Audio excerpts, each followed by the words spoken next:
how do you really know? When someone presents themselves as an authentic teacher, a leader, claiming deep wisdom, offering guidance, it's such a core question. It really is. We all face it. And we might wish we could just, I don't know, read minds. Yeah. But short of that, is there a practical way? Turns out there might be. Today, we're doing a deep dive into a fascinating ancient text. It's called the Vīmaṃsakasuttaṃ. That's the 7th discourse in the Majjhima Nikaya, one of the big collections of Buddhist scriptures. And it offers this really structured way to evaluate someone like a Tathāgata, often the Buddha. Right, but the principles, Yeah. they're surprisingly relevant for us, aren't they? For figuring out who's genuinely wise, who's authentic leadership, even now. Absolutely. So what's the scene? Where does this teaching happen? Okay, so the setting is Savatthi, the Blessed One, Bhagavan, is talking to a group of monks. And what's the dynamic there? Well, what's interesting is the monks kind of start by deferring to him, like, oh, Bhagavan, the teachings come from you. Standard stuff, maybe. Right. Respectful. Totally. But he doesn't just leave it there. He actually pushes back a bit. He encourages them, almost insists, that they need to investigate personally. So not just taking his word for it. Exactly. It's not about blind faith at all. It's methodical. It's about testing things for yourself. A real invitation to verify. Okay, so let's unpack that investigation. The sutta says an inquiring monk, a Vīmaṃsaka bhikkhu, should investigate, even without mind-reading powers. How? Yeah, how do you do that? The key is focusing on what it calls perceivable phenomena through the eye and ear. Ah, the kakusatavinyan yesu demesu. That's the phrase. It's crucial. It means stick to what you can actually see and hear, their actions, their speech. So it's grounded in observable reality, not some gut feeling alone. Precisely. It's about observable conduct. And then the sutta breaks down what you should be looking for within those observations. Okay, what are the categories? There are three main ones. First, it asks, are there any corrupted qualities perceivable? Anything tainted, defiled in their speech or actions? Sakilya, yes. And the investigation in the sutta concludes, no, these aren't present in the Tathāgata. Okay, so absence of the negative. What's next? Second category is mixed or vidamisa. Are there actions or speech that are, a bit of both, neither purely good nor purely bad? Gray areas. And the finding there? Same conclusion. No, these mixed qualities are not present in the Tathāgata. Right. So no corruption, no ambiguity. What's the third one? The third is purified, Phodatta. Are there perceivable actions and speech that are just utterly pure, unblemished? And here the answer must be different. It is. Here the investigation finds a definite, yes, these are present in the Tathāgata. Huh. So putting that together, it's not just about not seeing bad stuff. Exactly. It's the absence of the corrupted and mixed, plus the active presence of the purely good, the purified. That's kind of the first layer, the foundation of this discernment. That makes sense. It's a positive confirmation, not just ruling things out.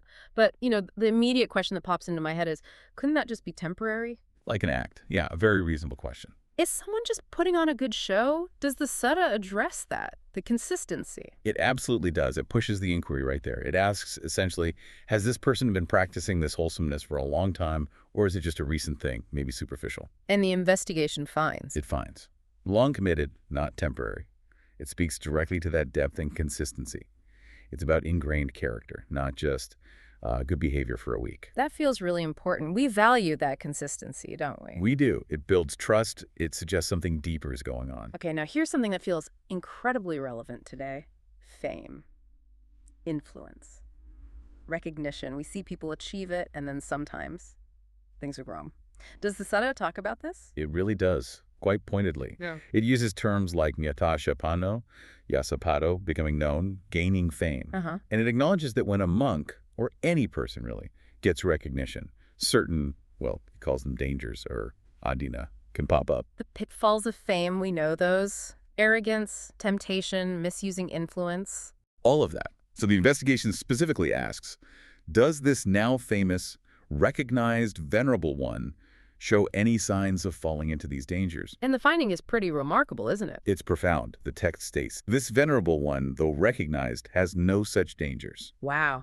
So integrity holds even under the spotlight. It implies a kind of inner resilience. Exactly. An integrity that isn't shaken by popularity or external validation. It suggests a deep-seated freedom. Which leads perfectly to the next point, maybe the deepest one. Freedom from fear and craving. How do you even assess that? It seems so internal. Right. How can you see freedom from fear or craving? The sutta poses the question directly. Is this venerable one free from fear, not fearful? Do they avoid sensual pleasures because craving is absent because it's been destroyed? And again, the investigation confirms this. Yes, it confirms. Free from fear, not fearful, does not indulge due to the absence or destruction of craving. Okay, but how does the inquiring monk know this? This feels less directly observable than speech or action. That's the brilliant part. The sutta gives a method, an observable basis for this conclusion. The monk can explain how they know. How? By observing the Tathāgata's impartiality.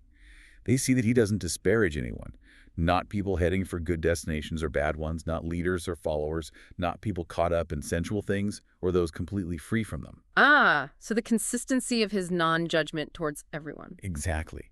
That consistent lack of judgment, that acceptance, is presented as the outward, observable evidence of inner freedom from fear and craving. Because fear and craving often lead us to judge, to compare, to disparage. That makes a lot of sense. It's a very practical way to infer that inner state. Okay, so the monk has done all this legwork, observed carefully, reached these conclusions. What now? Do they just keep it to themselves? No, the sutta describes the next step. The monk actually goes to the Tathāgata. Oh, wow. Yeah. Directly confronts him. Not confronts, maybe, but questions him. Questions him, exactly. Asks him directly about these findings, about the corrupted, the mixed, the purified qualities. And his answers. They align perfectly with what the monk discovered through observation. It's this powerful moment of verification.